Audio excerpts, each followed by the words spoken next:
Back those of you who were here last week, and welcome to those who are joining for the first time who couldn't be with us last week. And it's a great pleasure to be back in the teaching seat, sharing the Dharma, and to have this contact with you. Amazing contact, amazing. I mean, just think if the Buddha or Gampopa or any of those ones who wrote the text that we use as reference, imagine they had this as well as dreams and rainbows as an example of what's there but's not really there. And so many people, but where are you? Where are you? And what are we experiencing? It's an amazing example for relative reality, which isn't quite what it seems. So anyway, for today's talk, let's start in the very best way. Why? Because we want this hour together to be something that's excellent karma, the best karma, an hour not wasted, an hour that, who knows, may have repercussions, not just for the rest of this life, because we'll be a tiny bit wiser, tiny bit kinder afterwards, but it may sow a seed that brings us back together in another life or does something wonderful for the future. Because those seeds are implanted in consciousness, and consciousness is not a material thing, then the power of the karma we make any moment depends very, very much on the mind with which we do it. So when we start a session of meditation or of study like now, then we try and make ourselves a beautiful big mind. Big means we include as many people as possible in our loving, caring wishes for enlightenment. And we include especially the real people who figured in our lives, our parents, our brothers and sisters, children, those who've hurt us, those who've helped us, because they're part of our karma. And then we gradually think of all living beings, just like us, in their own worlds. So a big mind and a happy mind because we're alive and we have Dharma. And then a loving mind, where as much as possible we try and feel loving care for each and every one of our fellow beings, and to treasure the fact that we have our senses, we have our wits intact, we're alive and human. So lucky. And to try and feel this appreciation and drink in the nectar of Dharma as we receive the teachings. Sonje Jadam Soje Janam La Jancho Bado Dane Chasanche Dagi Jinso Jipe Sanam Je Prola Penjera Sonje Droparasho Samchan Tamche Dewa Dang Dewe Jodam Den Parajoche Dongal Dan Dongal Ji Jodam Tralwarajoche Dongal Mepe Dewa Dampa Dang Nen Tralwarajoche Yerin Chadan Netan Tralwe Tanyom Chempola Ne Parajoche Tolen Sawe Lama Rinpoche Dagi Chewara Pende Tenshola Kadrin Chempo Gone Jezonte Kuson Tujin Merdrup Saldu Sol.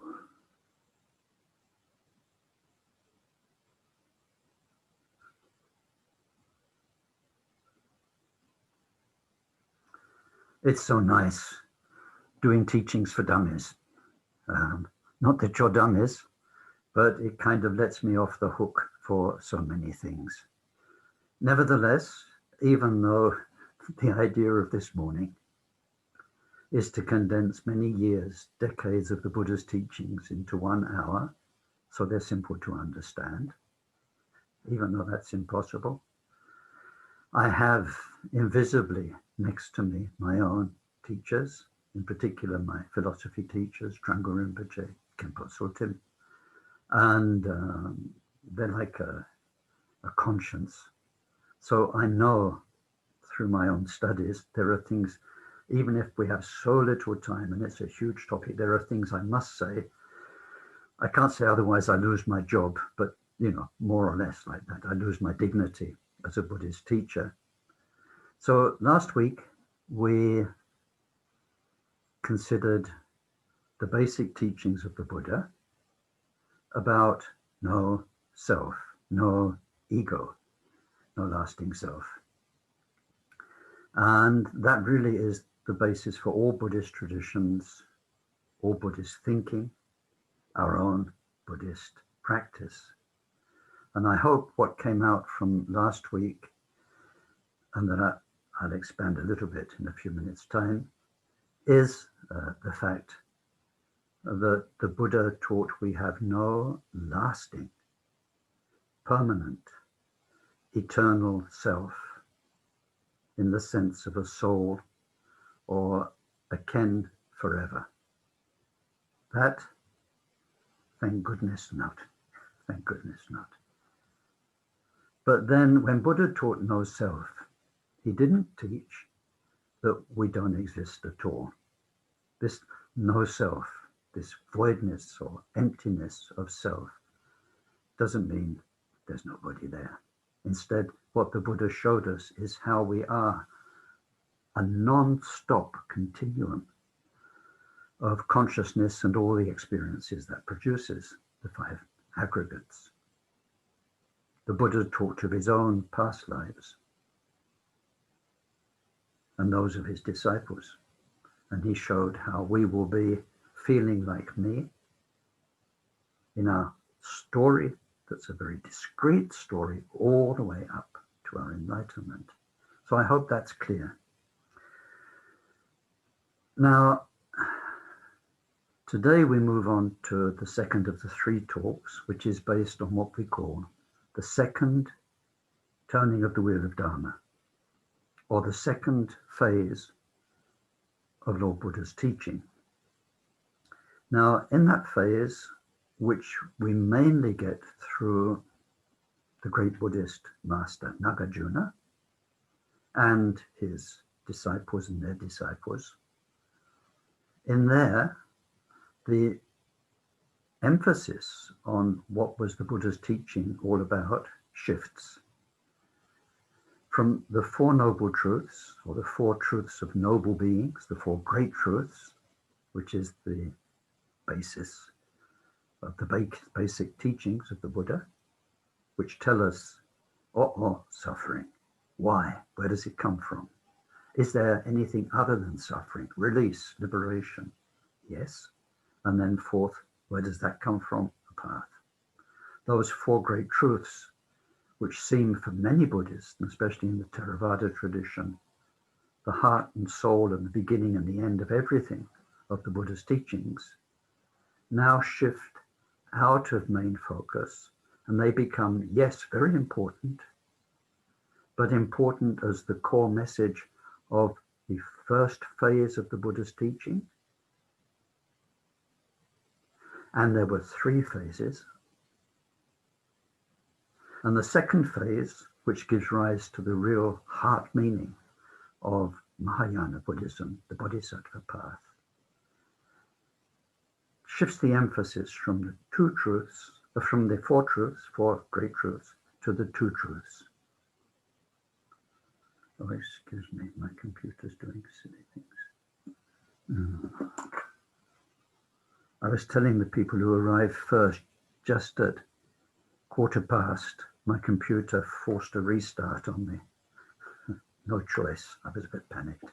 Anyway, so shift the emphasis from the four truths to the two truths, what is relatively true and what is ultimately true. What is relatively true, relative for you, for us humans, a relative, conventionally more or less agreed reality, shared reality, sort of. what is relatively conventionally true, and the real truth of the matter. So if we take that perspective, the two truths, right, two truths, and then we look at the first turning of the wheel of Dharma, the basic teachings, the four great truths, then we see that relatively true, you are this impermanent, interdependent, ever-changing story forged by karma, forged by what we do, not the cover story, what we tell ourselves we're up to, what we're really doing with our body, speech, and mind. So that story of you from life to life, as consciousness is programmed and reprogrammed all the time, is what's relatively true. It's relatively true for you because it's your story. And then it's relatively true for other people who experience you, let's use a nice word, severally. You know, how your mum experienced you, your dad, your children, your workmates, your friends. There are no two people who experience you the same. And even we experience ourselves differently day after day. So that's the relative truth of you. Buddha doesn't deny that, but he shows how relative it is. You tell yourself a different story about yourself every day, and other people experience you differently every day. It's relatively true. But when we look into it to try and find anything that lasts, and you could say, that's me, that's Ken, you can't find. Now, the Buddha taught that, as we saw last week, because during his time, there were religions and philosophies that says we do have a lasting personal identity, an eternal soul. So it's to say nobody ever found it. So now this week, we move on to the second phase of his teaching. Now, whereas the first phase is valid for all of his disciples, all of his followers, and in these days where people come to Buddhism, it's the universal message of Buddha Dharma for everyone, first phase. The second phase only works for those who are ready. And when we have more time and we spend sometimes a whole week, weekend, day studying it, and we look at Bodhisattva Potential, then we find that within humanity, some people, through their past karma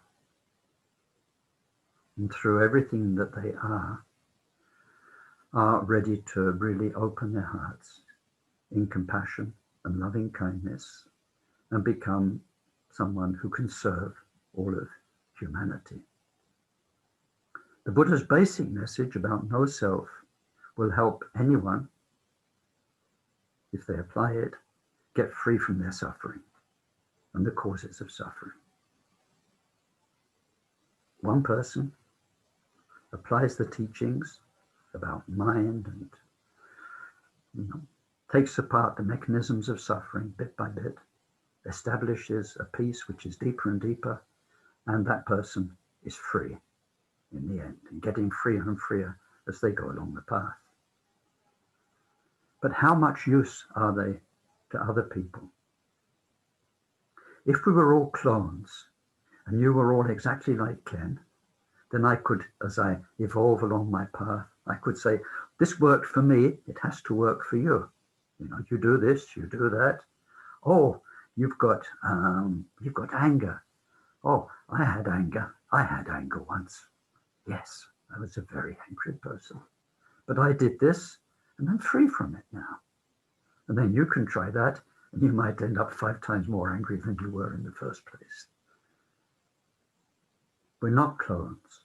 On the contrary, everyone is unique and so different, so different.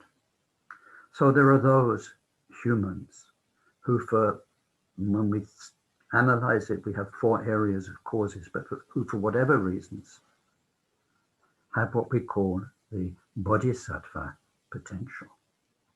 Either their hearts are already awakened and their natural tendency is to love and care for their fellow beings. And they have this feeling of the importance of how vast life is and how we are here to help each other and serve each other. But not everybody. And if the Buddha tried to push everybody into this situation of becoming a loving, caring person, they might just explode. I'd like to use, as I often do, the language of the 60s, when, well, those days. And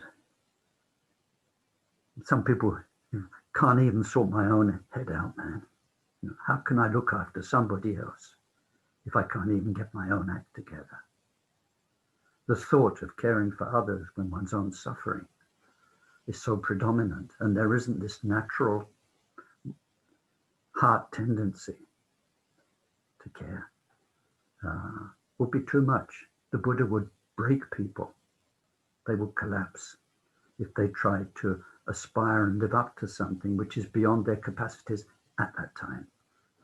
So the basic teachings should help everyone to become, at one point or another, stable enough, sorted out enough, that then perhaps this time for the loving heart to open can come. So the second phase of the Buddha's teaching was not for everybody, but it goes deeper into his real message, which is to share what he himself had understood and had achieved. When we look at the Buddha's life, then we see the Mahayana teachings, these teachings that today's talks about, being given, it says, at Rajgir and at the what's called the Vulture Peak and at other places. And the Buddha's story is fascinating, the history. We don't really have the time, but it's so lovely. You know, he first was in Sanat, called Sanat now, with his 5 disciples. But then very quickly, one person who came to him and immediately became one of his main disciples and who became the first leader of the Sangha after the Buddha's passing, Kasyapa, Mahakasyapa. He had many thousands of followers. He was already a guru of a certain type of yoga. And so when he came to the Buddha and converted, at the same time, all of his followers followed the Buddha after that. So from having a handful of people within months, the Buddha had many thousands. And then Kasyapa had 2 brothers. Each of them were gurus as well, with a bit less disciples. Sanat was just a little village where he was, the deer park near there. And when they couldn't all go begging every day, there just weren't enough people to feed them. It so happened that the Kasyapas was the guru of the king of Rajgir. And so Kasyapa talked with the Buddha and they decided to move camp to the city of Rajgir. So that becomes a wonderful story, because when the king of Rajgir sees the Buddha and his previous guru coming, he doesn't know which one he should greet first. I mean, Kasyapa, who's has telepathy, he says him. he's the new guru. So anyway, around there were the Mahayana teachings were given, but they weren't given until the Buddha's basic message of suffering and freedom from suffering was well established. Now, what happened in the Buddha's life established the basic message of suffering and meditation and how to practice and how to live right conduct. Once that's firmly there, then for those who are ready, open up the heart to the Mahayana teachings. And then we see at the very end of the Buddha's life, in the last 5-10 years, he gives cherry on the cake, the Buddha nature teachings, which we come to next week, next Saturday. Now, what's interesting is that in the history of the development of Buddhism, this is what happened too, but not over decades, as in the Buddha's life, but over centuries. So we see the first 5 centuries as more or less the Buddha's basic message spreading all over India, especially through King Ashoka. And then from, let's not get too complicated, but let's go to Nagarjuna was, say, 2nd century of our era. From Nagarjuna onwards, the Mahayana teachings being established. And then from about the 5th, 6th century onwards, the Vajrayana teachings rooted in the Buddha nature teachings becoming established. So now, what do we need to know this week? Dummies. What's the sort of simple, basic message to take away from Ken's talk? Well, there are a couple of them. I've told you about 3 turnings of the wheel of Dharma. It's a huge topic. But you heard the words. 3 turnings. 2 truths. Very important. But now the word itself is Shunyata. Shunyata. At the beginning of Jamgon Kongtrul's commentary to the Buddha nature teachings, there are 17 Tibetan pages of explanation, all based around the ta of Shunyata. Because Shunya means one thing, and Shunyata is rather something different. So Shunya, we can translate literally as empty, nothing there, devoid of. It's empty, empty. Shunya. But ta in Sanskrit is ness, emptiness. Like I say, there are 7 very dense pages at the beginning of the commentary to Dharma about the implications of ta. So it's like stickiness or redness or coldness. In English, it's pretty similar if you start to think of how ness modifies another word. So Shunyata doesn't mean empty as in nothing empty, nothing there, blank. In any of the 3 turnings of the wheel of Dharma, no self, Mahayana voidness, Buddha nature, it never means just nothing at all. It's not nihilism, nihilism, whatever you call it. And we saw last week with our own being, Buddha is not saying you don't exist. It will be a total contradiction. How could somebody who doesn't exist be talking to people who don't exist to tell them they don't exist? Buddha would be contradicting himself. Now, any disciple at any point, the dummiest of the dummies, could say, excuse me, if I don't exist, who the hell are you talking to? In fact, I was once receiving a teaching in 78 from Khenpo Sotem Gyatso, and somebody was going through this kind of thinking, and Khenpo wouldn't let him go. He had him on the spot, and he was asking him questions. So the guy who was very, very uncomfortable was saying, but then, you know, if there's no you and no me, then who's talking to who? And Khenpo's eyes, as they used to, became huge, and he said, wisdom is talking to ignorance. It was a lovely moment, this kind of truth of the matter. So Buddha, emptiness, voidness, I prefer voidness, Shunyata, doesn't mean nothing at all there, blank space. Now, of course, when you meditate, And when you meditate and you do the training on voidness meditations, you will have many experiences of total spaciousness, total quiet. These are very, very helpful remedies. But that's not what the Buddha is meaning by emptiness. And so the simple version, which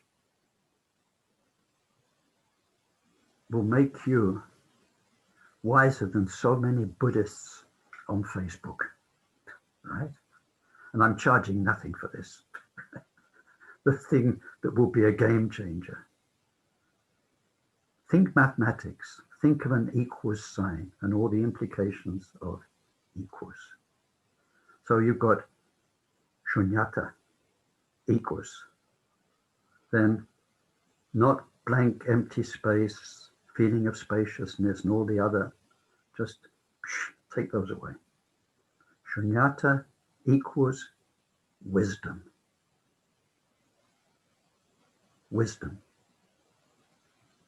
When great yogis and Buddhas and Bodhisattvas achieve greater depths of Shunyata, they're not getting more and more blanked out and kind of gone there. They're not. They are becoming wiser and wiser and wiser. So what is the definition of Shunyata? This is it. Shunyata, voidness, emptiness, is the wisdom that discerns what seems to be from what really is. That discerns what seems to be from what really is. So in the first turning of the wheel of Dharma, about there being no lasting personal self, it feels like that. We feel like a constant me. It's a deeply ingrained impression. It's the way mind works. Some things, some feelings, some impressions can be so deeply ingrained, imprinted, embossed. So not just in this lifetime, but for lifetime, and not just humans, not through concept. We see in animals, territory, defense, me, you, it's everywhere. This feeling of me is an illusion. It's a very powerful illusion. It's operative right now. But nevertheless, it is an illusion. So the wisdom of no self doesn't, and the meditation of no self is not resting in some kind of blank, no me. The meditation of no self is clear, crystal clear light of wisdom that sees through all the stories and the delusions that we try and sell ourselves about me. How we make ourselves solid and we suffer because of that. How we make situations real for ourselves. We see how interdependent, impermanent, how arbitrary those illusions are. We see through them. And in seeing through them, the way we do it in the first turning is by understanding that we are those five aggregates, we are consciousness and cognition and all the other things. That's really happening on a relative level. So Shunyata is the wisdom that discerns or distinguishes between how it seems to be and what really is. And now, added bonus of today, because you are platinum level viewers, and that will also give you a bit of more clarity than many of the things that you'll see on Facebook, is to know that it's all the fault of us translators. there's a big problem that my generation of translators, you see what we did, we translated the words. And we wanted to be so true to the texts that we only translated the words and not the meaning. I've got a clock that does bird noises on the hour. That's 11 o'clock if you can hear a bird in the background. Finished. Okay.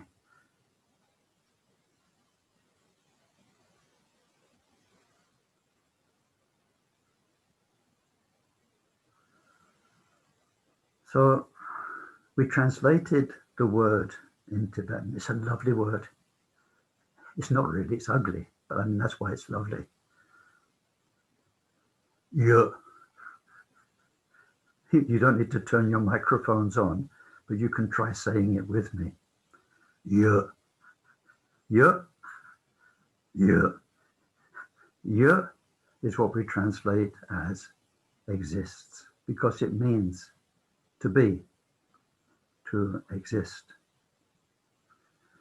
But the problem is, we just left it at that, a literal translation. And we didn't put the meaning translation that it has in Buddhist philosophy. So when people read English things, they say self does not exist. They think, oh, self does not exist in the English sense of exist. That's quite normal. They're English speakers, English readers. But the word exist in all of the texts, and coming from the time of Buddha and the different philosophies, for something to exist. Now this is the heart of today's talk. For something to exist, it needs to exist in its own right. Not dependent on anything else, in its own right. And then philosophically, in the language they were using back in India, then something exists. It exists, you might say, in a vacuum. To be what it is, it doesn't depend on anything else. Were such a thing possible? Were such a thing possible? So the idea of an eternal soul or of a lasting me would be a me that does not depend on anybody or anything. It just is. It exists. So we'd need to translate every time the word yu with exists in its own right. Exists in its own right. Now, if you get that, you've got the second turning of the wheel of Dharma. Nothing exists in its own right, because everything depends on other things to be what it is. Like what I am for you right now on this screen. Its colors and its shapes. They depend on your eye, and not just your eye, but your eye connected to a working, living brain. If there's no eyes and brains to see Ken, then this kind of, what you're seeing doesn't exist. The visual part doesn't exist. The sound waves that you're listening to as I talk, they depend on your ear and your brain, and also depend on your education, your use of language, and then you'll interpret every word according to the conditioning you've acquired related to that word over your lifetime. Depends on something else. Everything depends on other things to be what it is. That's the heart of Nagarjuna's teaching. That's the heart of the Bodhisattva teachings. So there, what we just did over the last 10, 15 minutes, it was a bit long, is to look at the definition of emptiness, Shunyata, of voidness, as meaning wisdom that discerns what seems to be from what really is. and that how the ultimate truth really is, the ultimate truth, is that nothing is what it seems to be, because that seeming existence in this moment depends on so many other things, including, and this is the main thing, including your 5 senses and your mind's conditioning.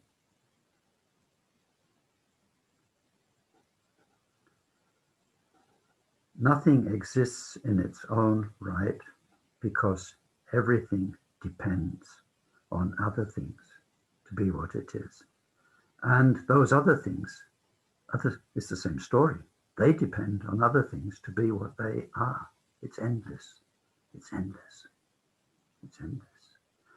Now, this does not negate existence as such. It just makes us wiser about what's going on.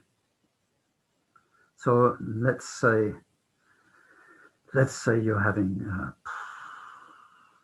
a really insightful moment. You're drinking, oh, that's a good idea, drop of coffee. And all of a sudden, the interdependence strikes you. The coffee beans, the growers, the packers, the grinders, the people who made the cup where the clay came from, the formation of planet Earth that led to the clay, and then how the various animals and plants evolved, and then the taste buds in the tongue, and then the atomic structure of those, and that's all bringing a taste and satisfaction to the brain. You might sort of disappear into a vast subatomic cosmos of all kinds of things, which is an insightful appreciation of what this is. But you can still drink a cup of coffee. So the more understanding we have that sees through our own delusions, it's not that those delusions or manifestations disappear. It's that we are wiser about them and wiser in our interpretation of them and handling of them.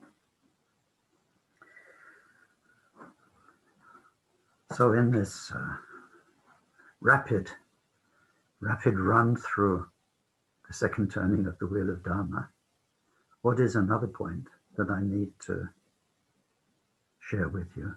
So important. When we come to the teachings that the Buddha gave and that we practice from this second phase of the Buddha's teaching, then there are 2 things.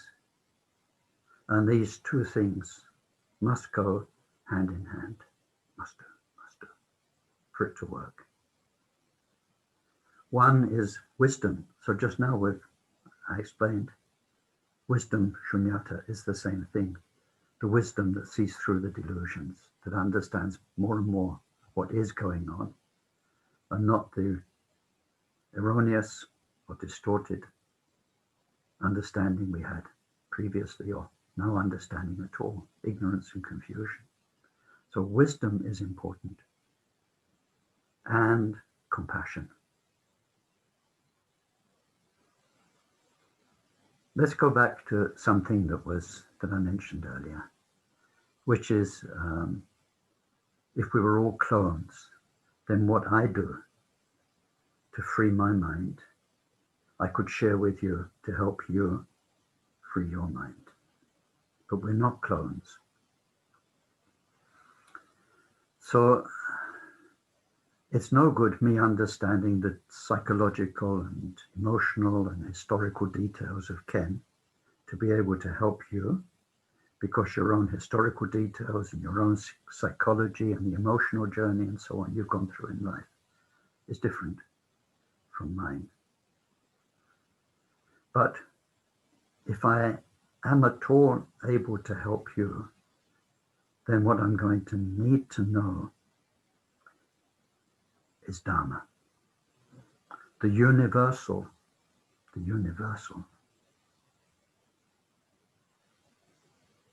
structure of mind. It's like if you can fix your own car, you can fix your own car, and you can maybe fix very similar cars.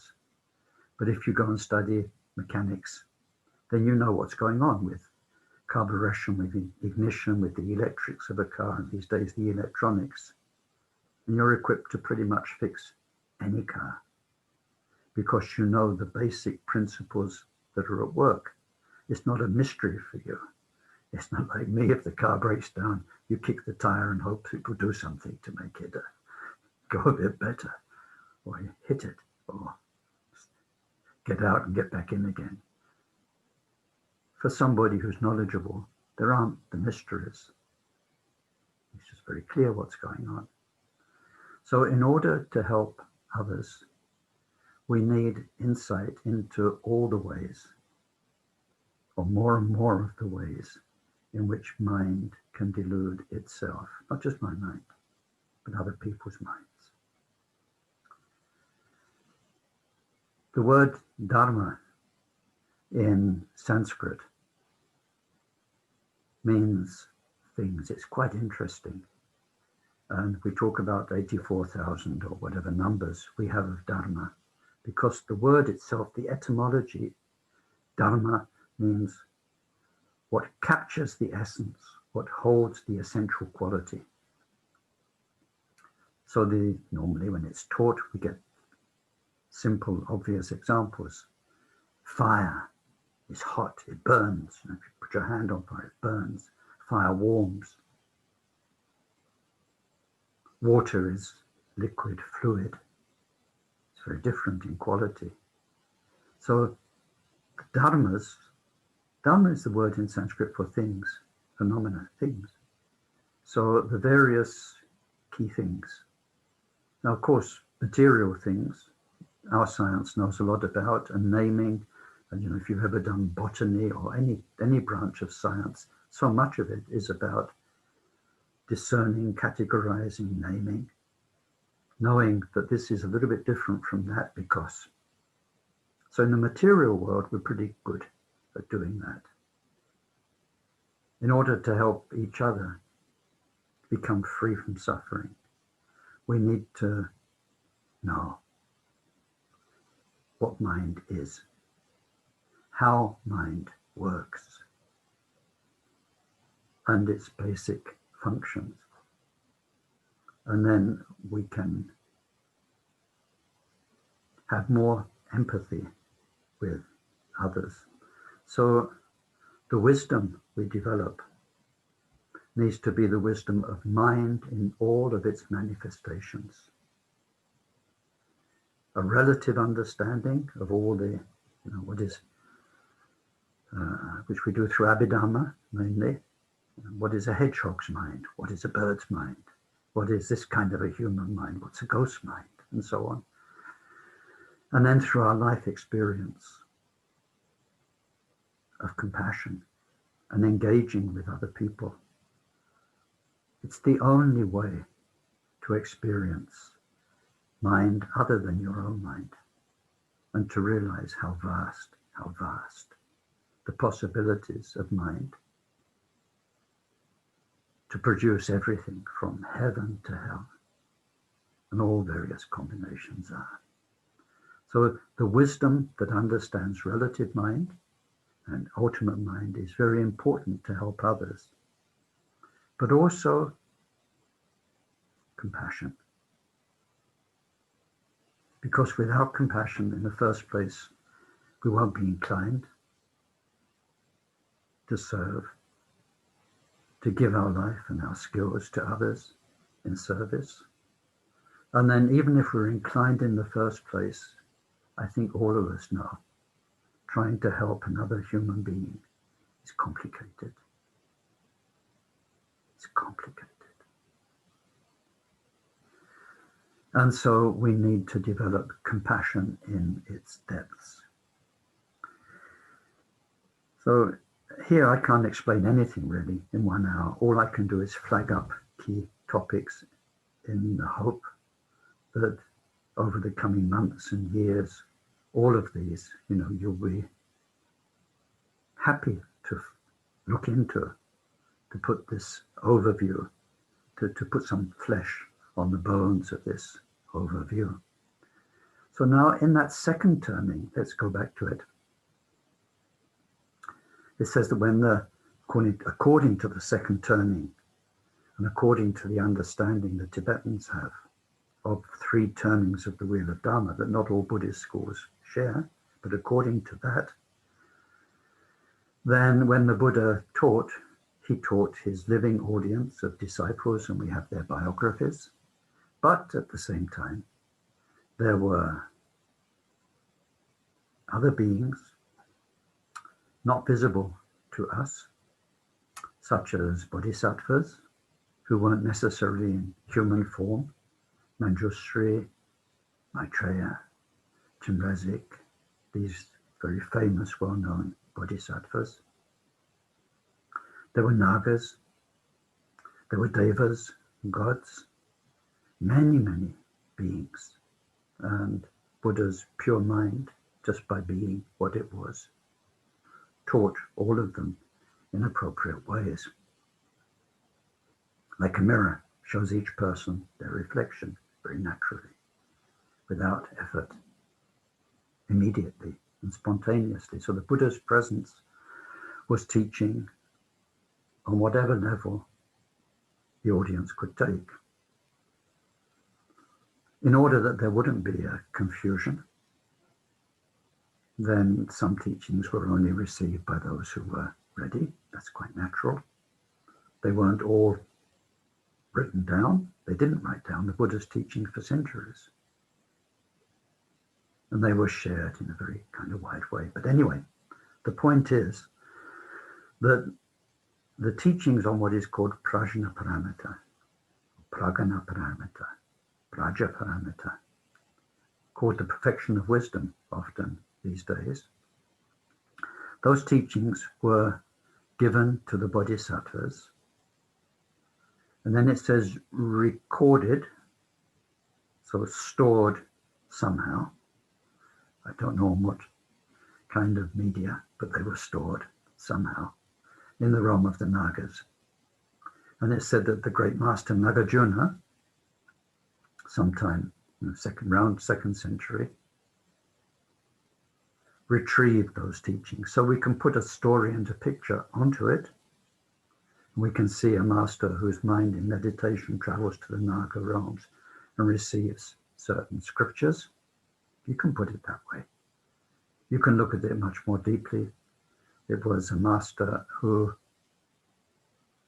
explored all the dimensions of possibilities by going inside in meditation, and in this microcosm of inner being, attuned to the various worlds that are out there in seeming existence, and who knew that it was time for the paramita teachings to be made public. So then the Naga realm becomes the energies inside our body, where we find so many secrets when we go deep and quietly inside. And then he formulated those teachings as words. The words became scriptures, and him and his great disciples like Aryadeva then gave rise to the various teachings of Prajna Paramita, 6 paramitas. And so then over the centuries that followed Nagarjuna, these appeared in shorter forms, like 10,000, 8,000 verses, all the way up to 100,000 verses. And then the shortest one, called these days in the West, the Heart Sutra, or it's actually called the Essence of Wisdom, which is a very concise formulation. Now, we can't go into the details of that, but like Shunyata, because this course is about Shunyata for Dummies, Shunyata in the first turning of the wheel of Dharma, it is a negation. A negation means something that pierces the illusion to show that looks like the truth, but it's not. So in the first turning, it seems like there's a lasting me, I, And so the Buddha gives us the teachings on the 5 aggregates, the 5 skandhas, to show, no, you're not a one unchanging, eternal Ken. Look, each moment, now you're an emotion, now you're a moment of cognition, now you're a moment of visual consciousness, hearing consciousness, and so on. So we disassemble. There's a reductionist process where we see what we really are as a river of consciousness going from life to between lives to the next life and so on, incarnated, deincarnated, or whatever the word is, reincarnated. So that's the way the Buddha in the first turning got people out of the illusion of a fixed me. But in so doing, and people became arhats and they went beyond suffering, they still have this baggage which defines seeing consciousness, pleasant feeling, unpleasant feeling, and all of the details, the 80, 90 or so details of the 5 aggregates areas. So that's why in the second turning, if we look at the shortest one, it's called the Heart Sutra, Buddha says, he goes through the list of those aggregates. No form, no feeling, no cognition, no samskaras, no consciousness. Can you imagine his disciples ripping their hair out? They've been 10, 20, 25 years sitting on their butts, meditating, watching their minds, dwelling in the idea, there is no me, there is seeing consciousness, there is moment of memory, there is this, there is that, got it all sorted. And then, no, just like the fixed self doesn't exist, look more deeply into this moment of seeing, moment of hearing, moment of tasting, what is happening, and take away the label. Then what's left? Take away the conceptual label. Now, I've got 7 minutes to do about 7 days worth of stuff. So I need to just drop a few terms, right? Like name dropping. I need to drop a few terms in this overview of the second turning of the wheel and the meaning of Shunyata there. Then we see that although there were many schools that developed after Nagarjuna, once somebody set an idea, then schools develop and people interpret differently. The disciples of the disciples, it gets complicated. We see 2 main Mahayana ways of thinking emerging. So when Tibetans look back on Indian Buddhism, in the Mahayana second turning of the wheel of Dharma, they talk about those which are more or less like the Chittamatrin, mind only, where all is mind. And then there are Majjhimaka, middle way, mind only, middle way. Now this is sort of a global, very rough brackets around many, many different schools and ways of thinking, but roughly mind only, middle way. Most of our Tibetan traditions are based on the middle way, Majjhimaka thinking. Within Majjhimaka, we get different levels, and Tibetans even took that a bit further with this vigorous debate, let's say, between what they call Rangtong and Shentong, devoid of self or devoid of other. Anyway, mind-only school, if we look philosophically, is a stepping stone to the cream of the cream, which is middle way. But that said, mind only has got some beautifully useful stuff in it. And in our own Kagyu tradition, or my Kagyu tradition, That stuff is so useful that even though officially our view is middle way Madhyamaka and the best of Madhyamaka, in practice, to understand our own minds and to understand them within our Mahamudra meditations, then we use the mind only. Now, I did give a talk on this to the African Center, BRC. I think some of you were there for that. Their idea is this, let me put it so simply. Your reality has three areas. One of them probably isn't up and running yet, it's ultimate truth, what really is. The other two are so important to distinguish. There is the living fiber, the living fabric of your life, moment to moment, generated by your past karma. What you experience, who you experience. So that story made your parents, it made the main events of your life. It will give you your lifespan, it will give you your health, your sickness, and so on. There's the raw material of what you experience. That is called what is dependent on past karma. And then there's what is called, I think these days we'd say, projections. It's the whole way you are interpreting this moment by moment experience that will happen anyway. That will happen. However you read it, however you tell the story to yourself. So there's what happens, what we project onto it, and the real truth of the matter. So what we can change with Dharma and with meditation and with our understanding of Nagarjuna's teachings is the story we are telling about this raw material that's happening to you uniquely, and to me uniquely, through the power of karma. The Bodhisattva way shows us a healthy way to reformulate the story, but Nagarjuna's teachings show us that, yeah, you're better off telling yourself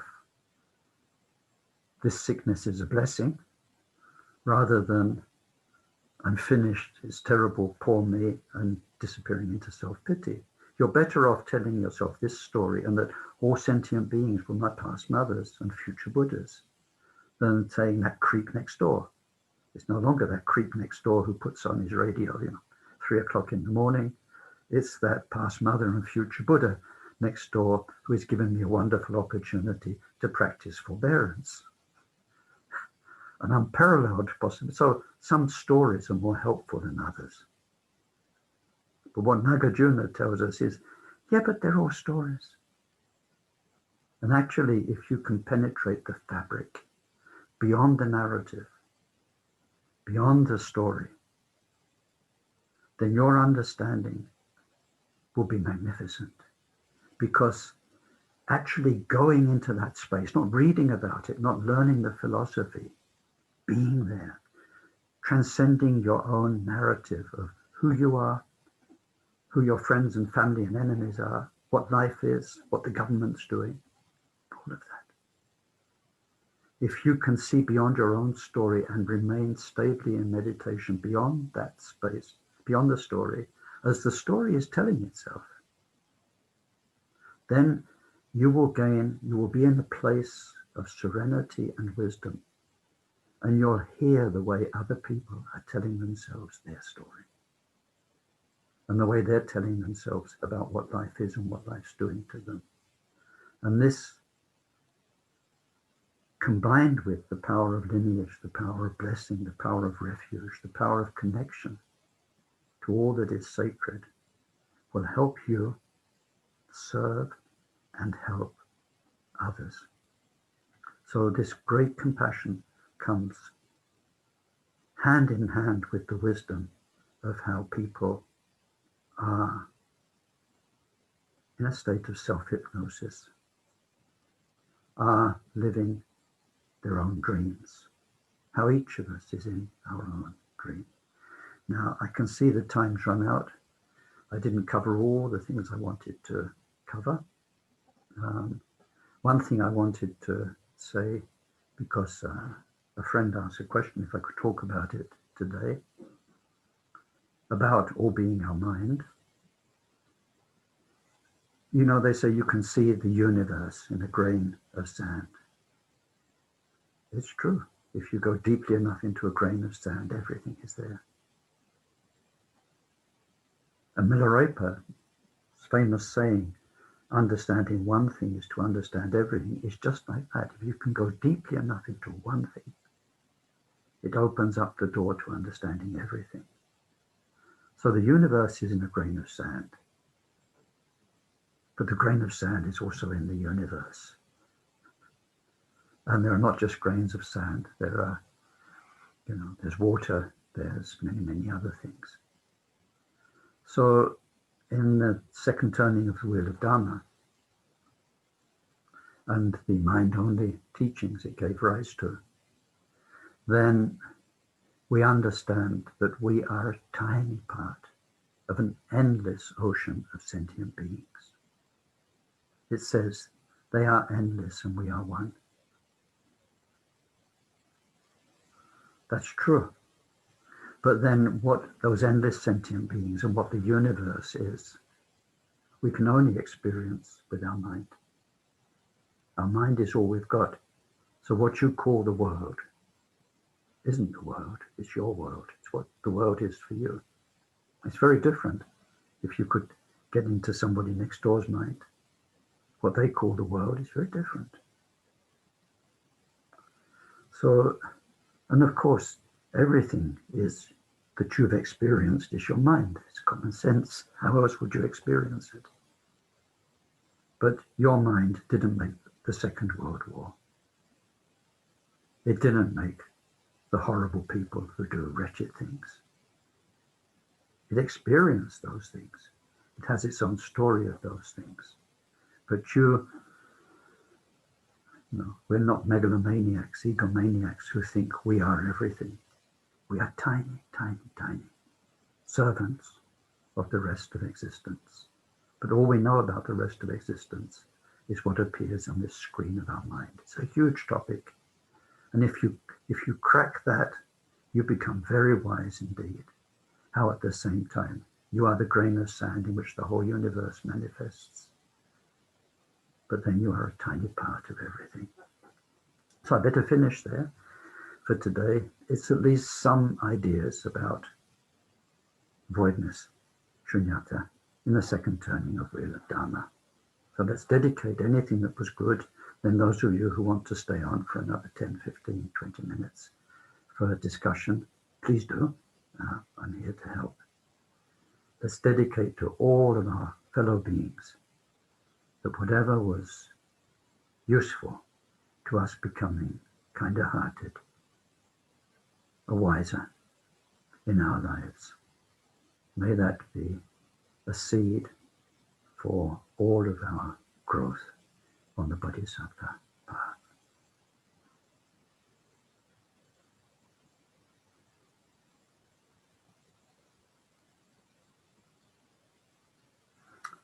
So, thank you.